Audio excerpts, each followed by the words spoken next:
Hi everyone, my name is Travis Tai and I'm the community manager here at Financio. And today I'll be your course trainer. First off, I'd like to thank everyone for joining us for Financio 101, where we'll be diving into topics such as the 7 steps in business setup, sales and purchases, where we look into issuing of invoices and purchase orders and so forth.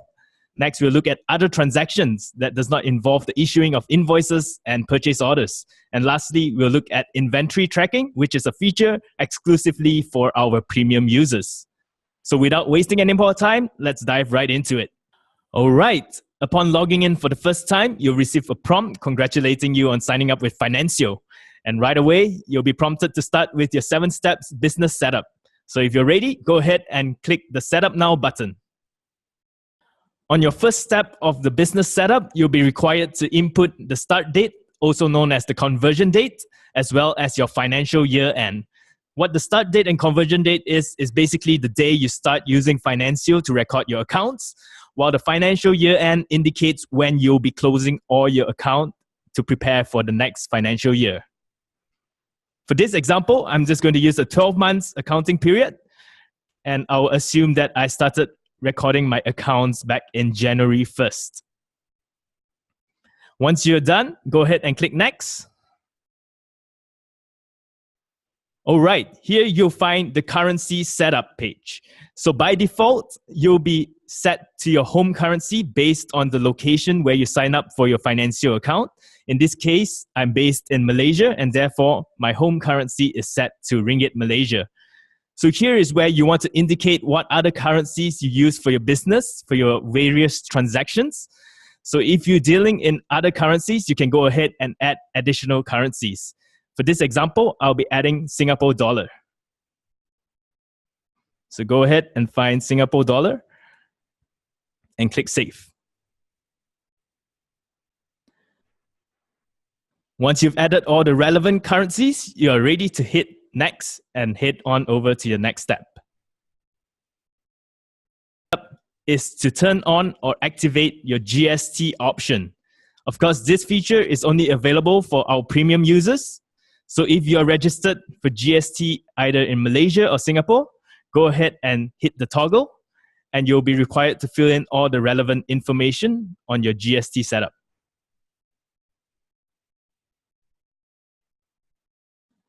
For this example, we'll be going on without activating our GST option.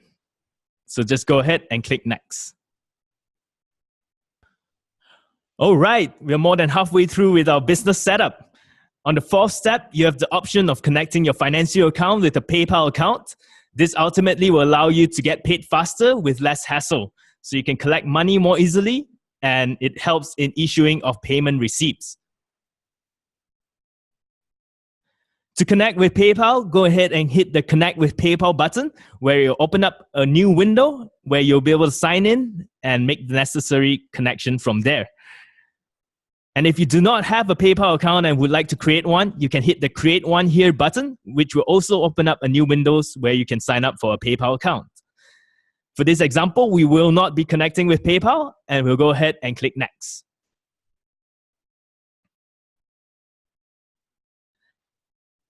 Step 5 of the business setup is the chart of accounts. And in my opinion, it is the most challenging part of the business setup where many people get stuck. So chart of accounts really is the backbone and foundation of accounting and bookkeeping. What it does is basically indicate where each business transaction will be recorded and ultimately how your business will be keeping track of those transactions.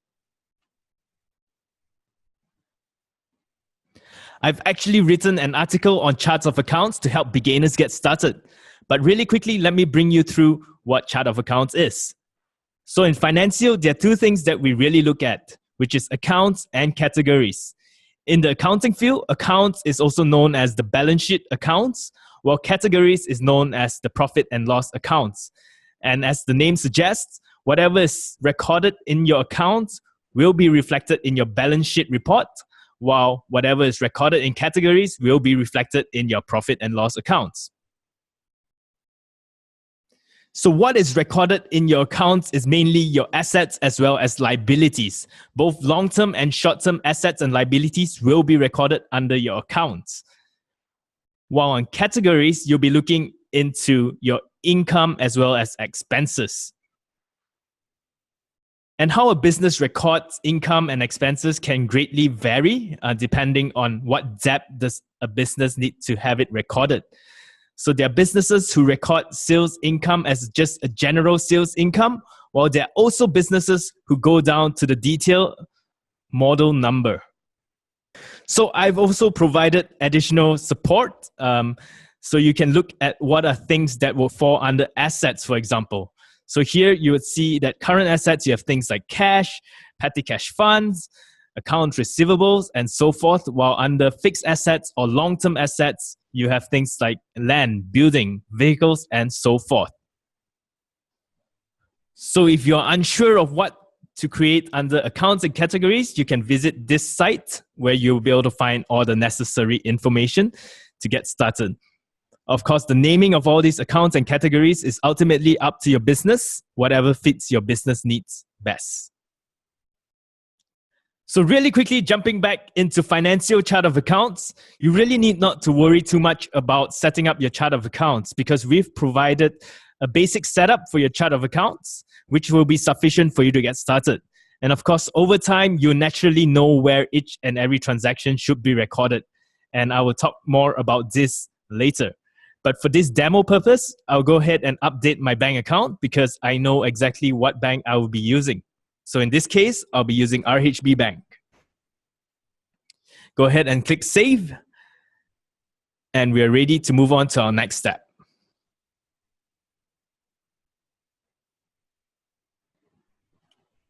All right, now that we're done with the difficult part, chart of accounts, we are ready to move on to the opening balances.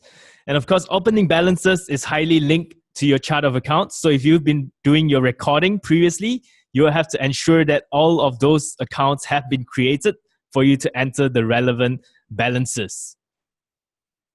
So opening balances ultimately is the closing balance of the immediate month prior. For example, if you're starting your account records in July, then you'll be taking the closing balance recorded in 30th of June. So when it comes to opening balances, there's really only two things you need to consider, which is whether or not this is your first month of the financial year or if it isn't. So if it is the first month of your financial year, all you need to key in is the opening balances of your assets, liabilities, as well as equity account. However, if this is not the first month of your financial year, you'll be required to key in all the opening balances of your relevant account. Another thing to note is your account payable and receivable. We do not suggest you key in the opening balances for these accounts, but instead to have these invoices as well as bills input into our system directly. All right, for this example, I'll go ahead and key in some opening balances. I'll have 100,000 in my bank, and I'll have 100,000 available on hand. And of course, to balance it out, this sum of money will come from my capital investment. And really what I like about Financio is that it's created for non-accountants. So don't worry if you do not know whether or not it should be a debit or credit. Just go ahead and use the balance feature and it'll automatically indicate if it's a debit or credit. So once you've done keying in all your opening balance, go ahead and check if it balances out. In this case, it is balanced. So we can go ahead and click Next. And with that, we've arrived at our last and final step, where you'll be required to input your business information. And of course, this business information is important when it comes to issuing invoices and purchase orders and so forth, because this information will be published on those documents. So go ahead and fill it up as thoroughly as possible.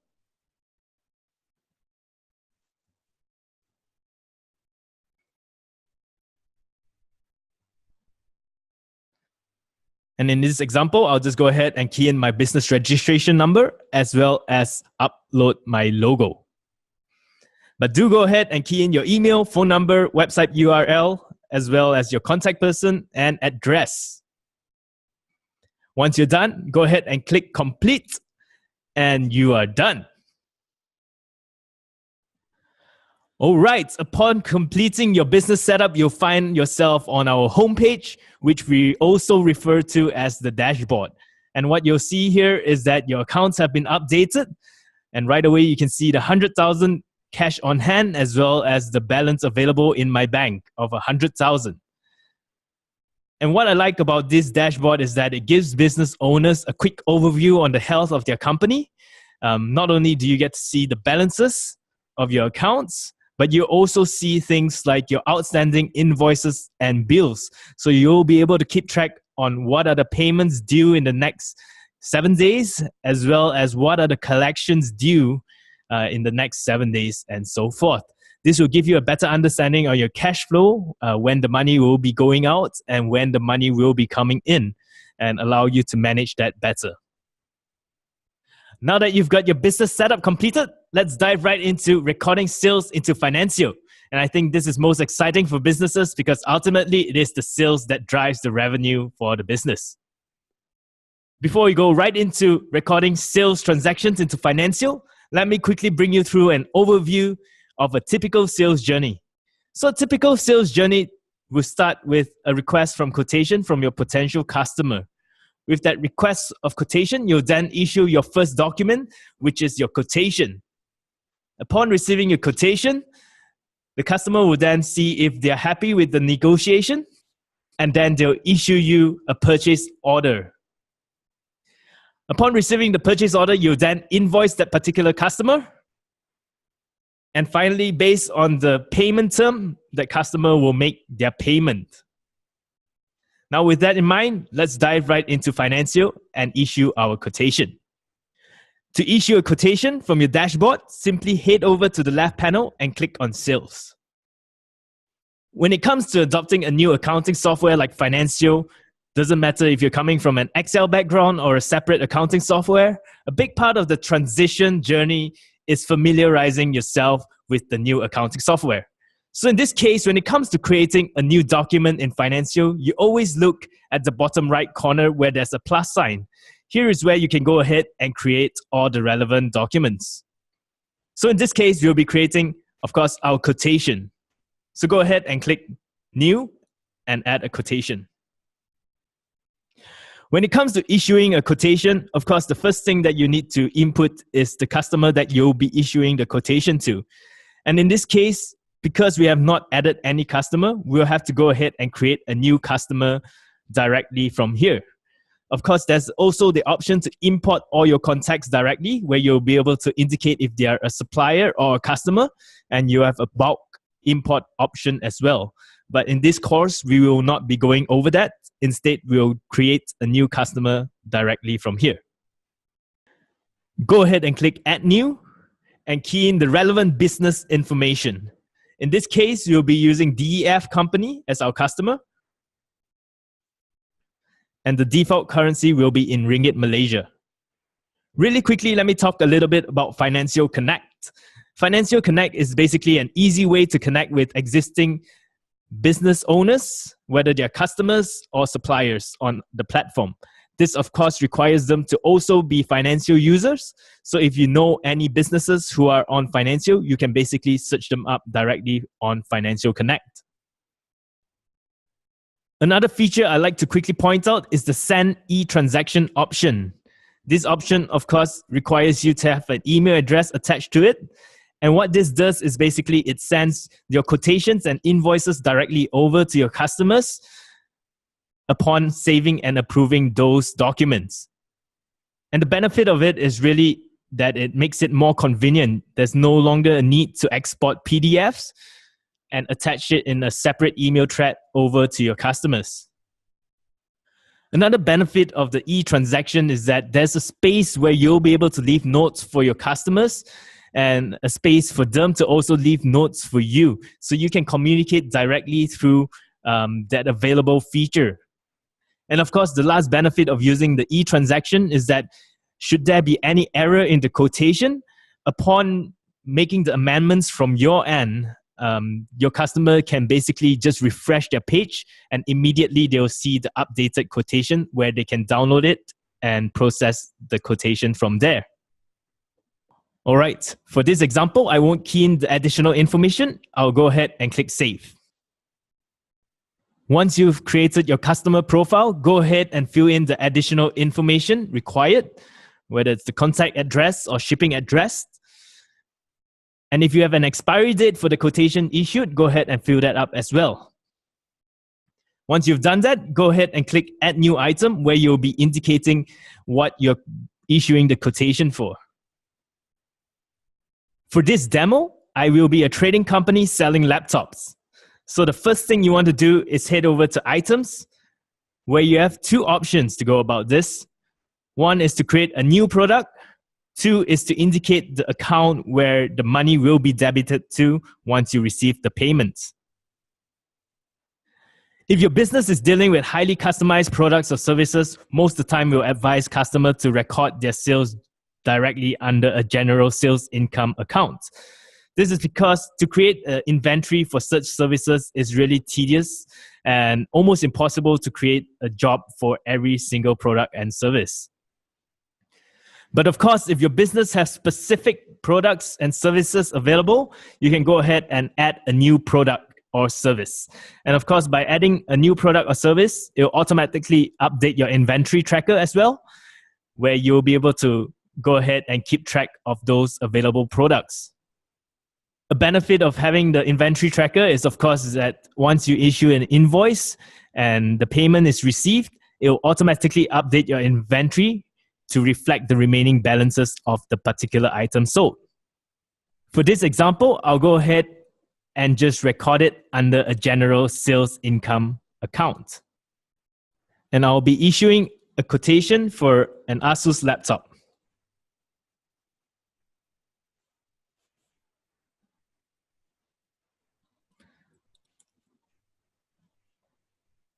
Go ahead and fill up all the information, unit price,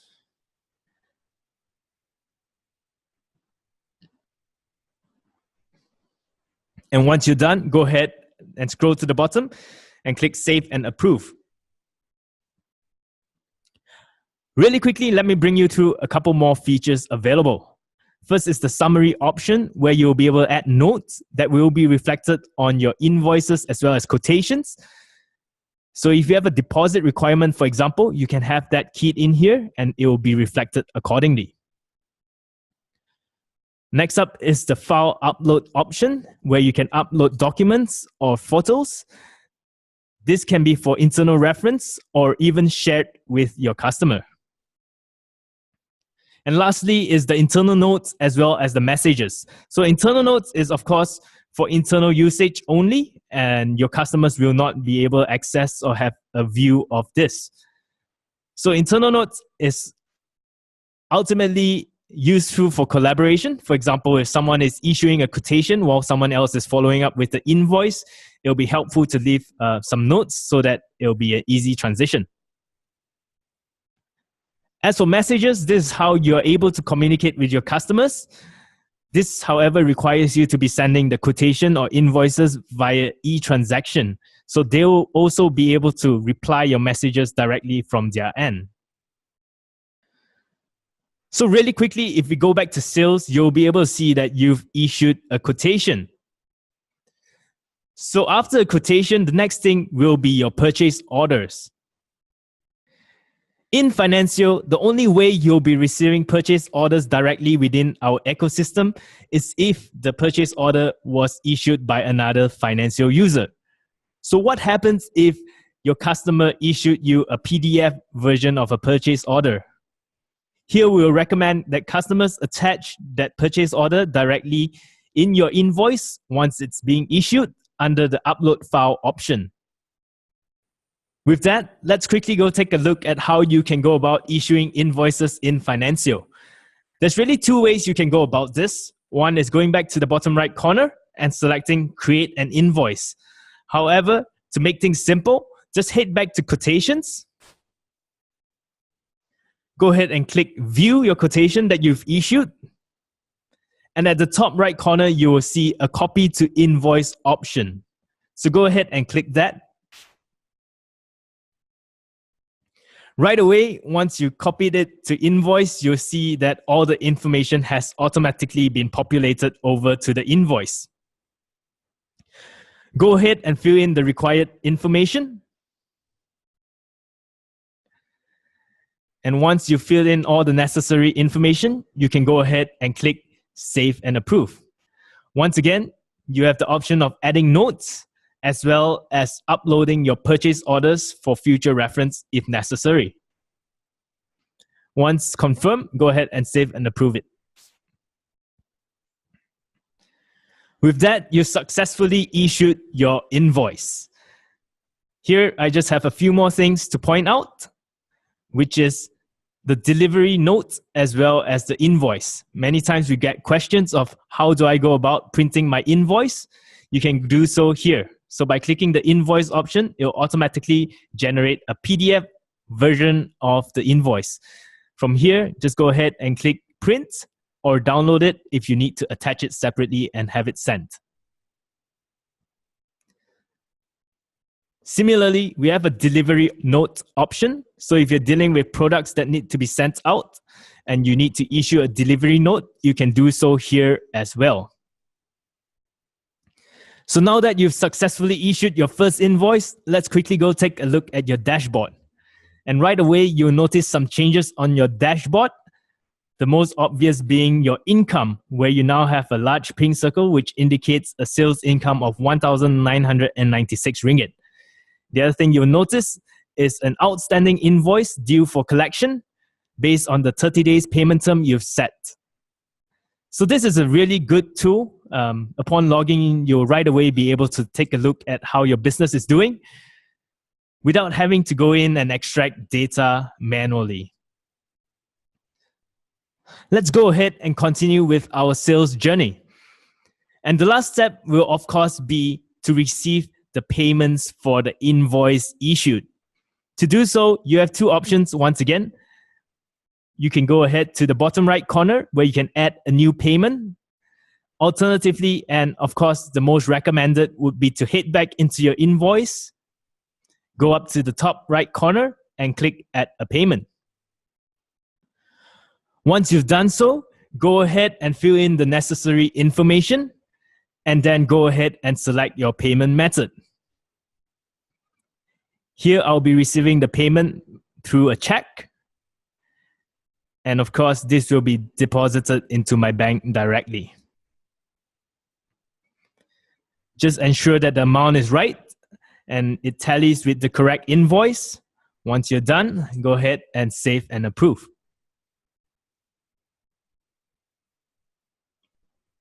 And there you have it. What you've just done is you've received payment for that particular invoice you've issued previously. So if you go back to your home, which is your dashboard, really quickly, you'll be able to see the new updates. So by hovering your mouse over your bank account, you'll see that it's been updated with the 1,996 ringgit. And it seems that we are having some glitch with the cash on hand, but it still reflects the 100,000 untouched. And we'll have to get that checked. But that pretty much sums up your entire sales journey. The next thing that we'll be looking at is purchases. So if you're familiar with the sales journey, the purchase journey is really just the opposite of a sales journey. Now you're putting yourself in the position of a customer and you'll be the one issuing the purchase order.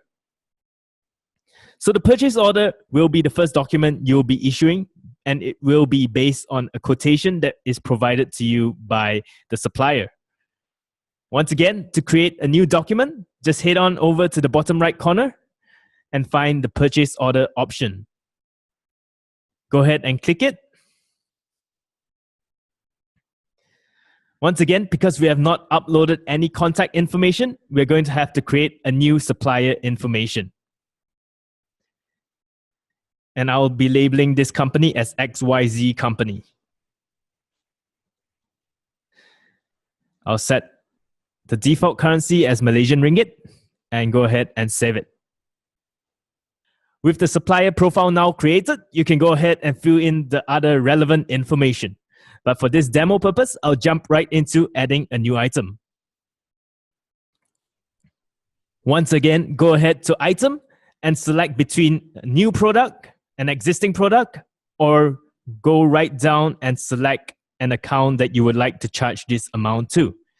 And in this case, I will be adding it to cost of sales. Once selected, go ahead and fill in the relevant details. And because I am a trader, I will be buying the laptop I just sold.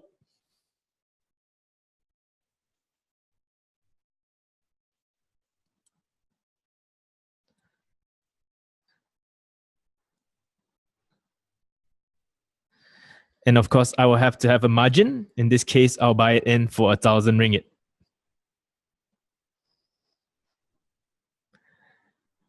Once done, go ahead and save and approve.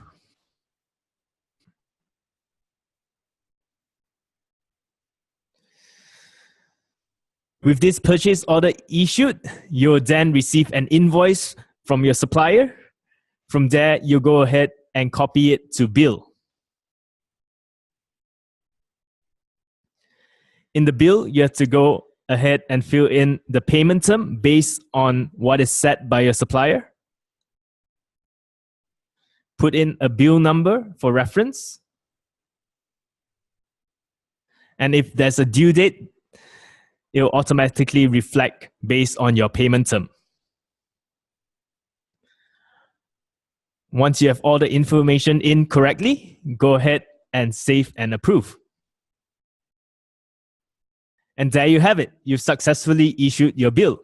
Really quickly, I'd like to take you back to your home, which is your dashboard, to see what are the changes made to your dashboard. So now you will see that you have expenses in the last 90 days. And also what has been updated is your outstanding bill, which is your payments due in the future, which is in the next 30 days based on the payment terms set. Let's head on back to purchases for our final step, which is to add a payment. To do so, go over to the bottom right corner, add new, go up to payment and create a new payment. From here, go ahead and select the supplier that you would like to issue a payment to. In this case, it's XYZ company. Go ahead and add a new payment method.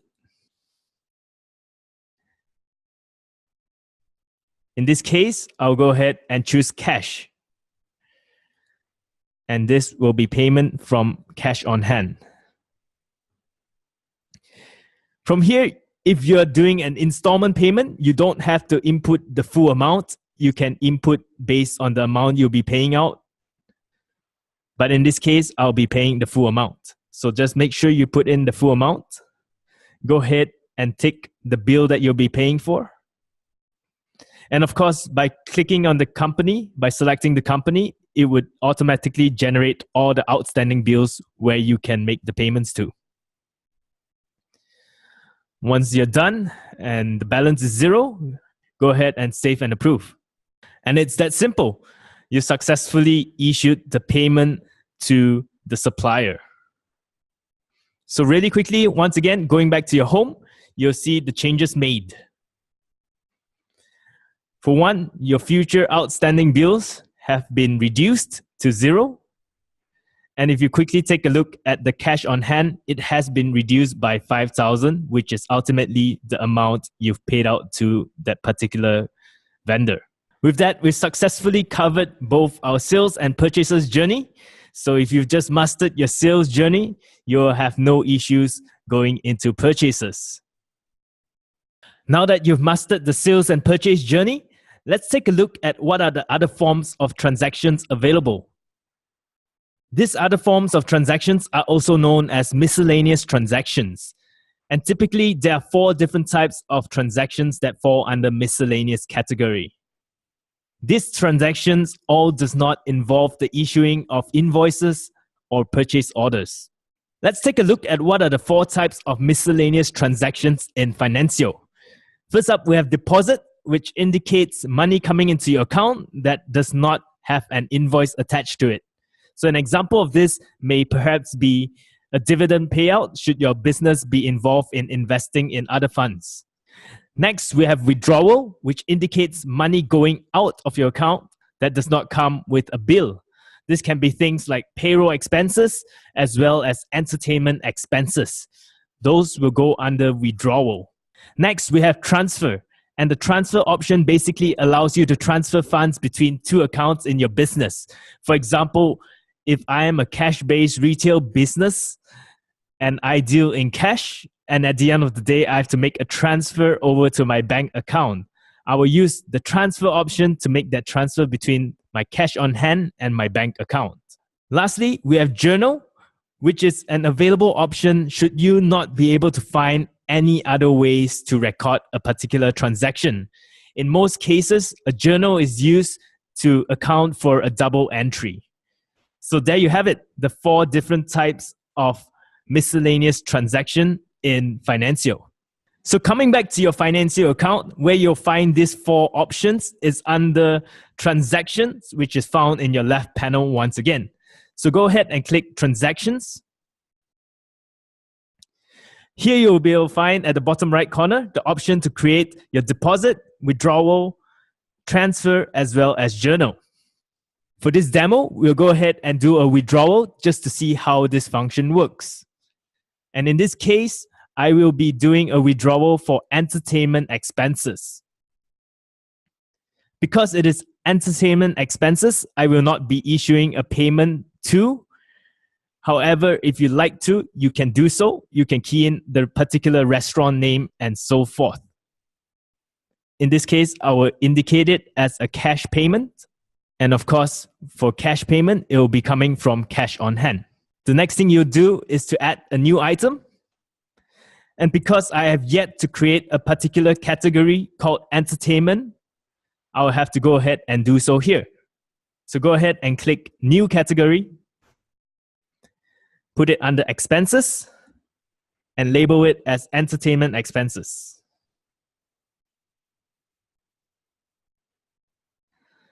Go ahead and click Save.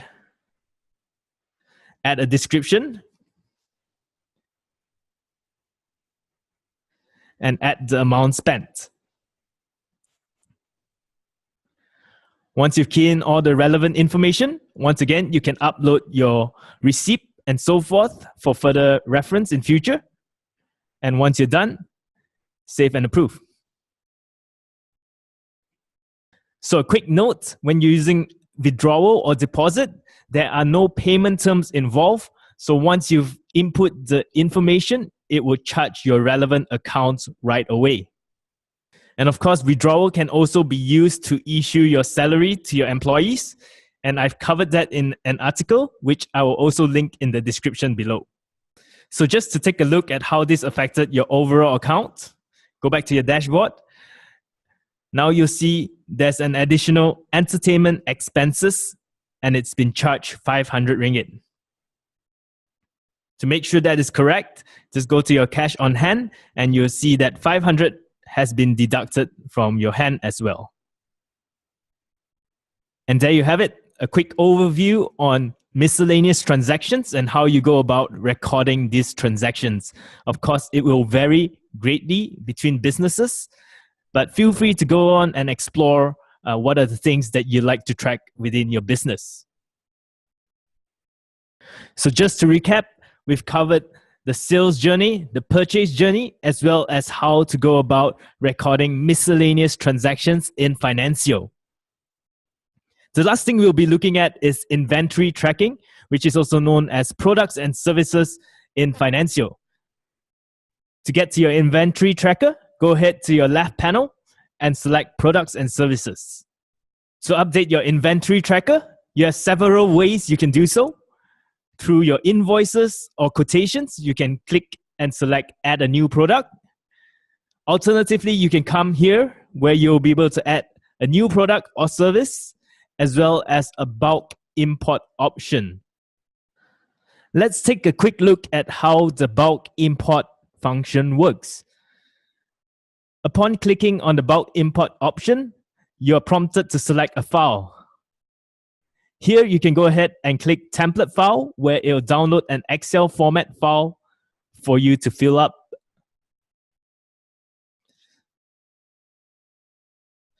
Go ahead and open the Excel file. and key in all your information according to the fields that we've prepared. And once you've done so, you can go ahead and save it and then select the file and import it accordingly.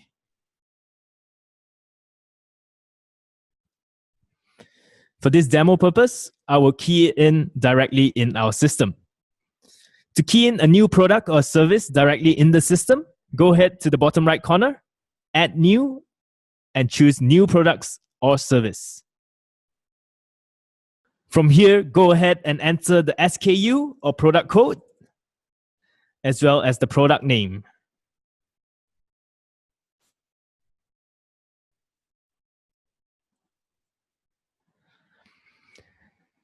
Here, you'll be able to determine if you want to turn on your inventory tracking. And for this example, I'll be turning it on. Upon turning it on, it will automatically indicate that you are going to be recording this as an asset under inventory account. So go ahead and key in the opening balances that you're starting with. And if your business is entirely new and you've not bring in additional stock, you can go ahead and leave this as 0.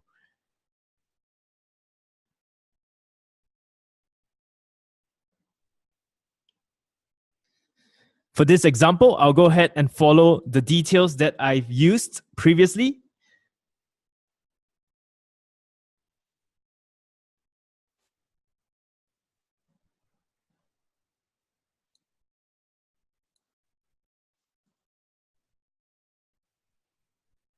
Based on the laptop that I've sold and purchased previously. Once you're done, go ahead and hit save. Right away, you'll see that you have a new item, which is the Asus Laptop 100X.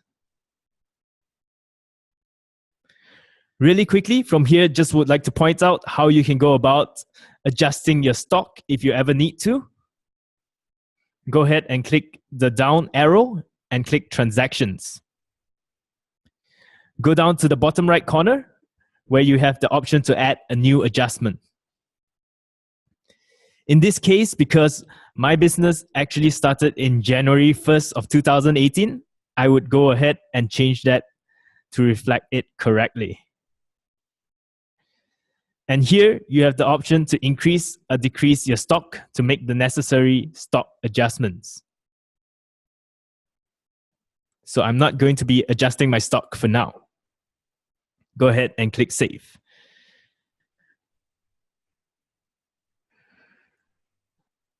All right, so that's basically how you will set up your products and services. To be able to understand the benefit of using the products and services or inventory tracker, you really have to go in and actually issue a purchase and a sales to see how it affects your account overall. So really quickly, we'll go and jump right into purchase and sales once again to see how it affects your inventory tracker. So right now, you'll see that our quantity is 0. So what we need to do is to bring in new stock for this particular product. Go back to your purchases. We'll jump right into bills. And we'll create a new bill. Once again, select the supplier. The payment term, I'll use cash. I'll add a new item. And I'll select that particular product. I'll buy another 5 units of this product. And of course, I'll add my payment method as cash.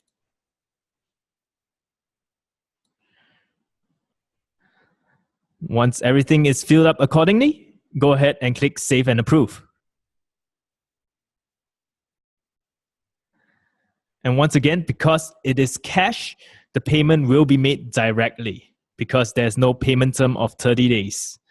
So really quickly, if we go back right into our inventory tracker, we'll now see that our quantity has been updated to 5. So this now allows us to sell this particular product when issuing an invoice. Likewise, if we go back to our dashboard, we will be able to see that our cash has dropped by another 5,000. And if you're curious to know where the 5,000 go now that you've spent that 5,000, it is actually recorded under your inventory account, where it's considered an asset to your business. So really quickly, let's go ahead and make a sale. I'll go right into issuing an invoice. I'll use back an existing customer, and I'll set the payment term as cash. Once again, select the item. In this case, you've already entered the item. So all the information will be populated accordingly. Once again, you'll see the unit price right away being populated. Go ahead and click add a new payment, cash, and have it deposited into cash on hand. Go ahead and click save and approve once you're comfortable. Really quickly, let's go into products and services. Right away, you'll see that the quantity has dropped by 1.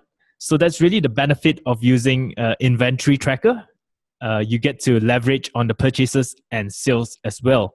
Not only does it update your inventory tracker automatically, it also allows you to keep track of all of that accounts directly from your dashboard as well.